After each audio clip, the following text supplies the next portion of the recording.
ভোলার বোরহানউদ্দিনে অনলাইন জুয়ার নেশায় বসত ঘর ও জমিজমা বিক্রি করে প্রায় ৩০ লাখ টাকা হারিয়েছেন মোহাম্মদ ইউসুফ নামের ২৮ বছরের এক যুবক।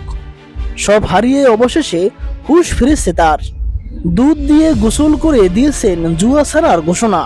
ইতিমধ্যে এই ঘটনার একটি ভিডিও ভাইরাল হয়ে গেছে সামাজিক যোগাযোগ মাধ্যমে, জানিয়ে শুরু হয়েছে ব্যাপক আলোচনা। সোমবার ১৩ এপ্রিল দুপুরে বোরহানউদ্দিন উপজেলার কাফিয়া ইউনিয়নের ৮ নম্বর ওয়ার্ডে এ ঘটনা ঘটেছে। খোঁজ নিয়ে জানা যায়, বোরহানউদ্দিন উপজেলার কাফিয়া ইউনিয়নের ৫ নম্বর ওয়ার্ডের মুন্সি বাড়ির বাসিন্দা মোহাম্মদ সিদ্দিক মুন্সির ছেলে ইউসুফ দীর্ঘদিন ধরে অনলাইন জুয়ার সঙ্গে জড়িত ছিলেন। ভয়ঙ্কর এ নেশায় আসক্ত হয়ে ধীরে ধীরে সর্বস্ব হারান তিনি। শেষ পর্যন্ত দুধ দিয়ে গোসল করে এই নেশা ছেড়ে স্বাভাবিক জীবনে ফিরে আসার ঘোষণা দেন তিনি। স্থানীয় সূত্রে জানা গেছে, গত ৩-৪ বছর ধরে বোরহানউদ্দিন উপজেলায় অনলাইন জুয়ার প্রবণতা উদ্বেগজনকভাবে বেড়েছে।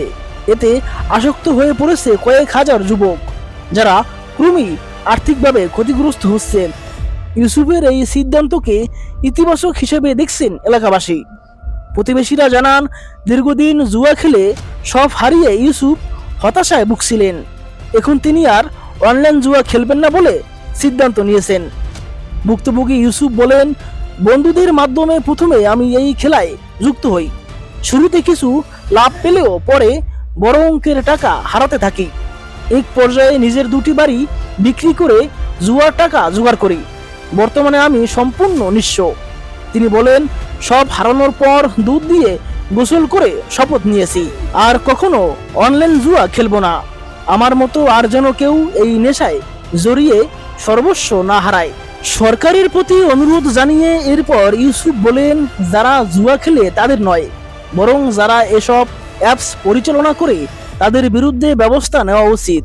পাশাপাশি বাংলাদেশে অনলাইন জুয়া পুরোপুরি বন্ধ হওয়া দরকার।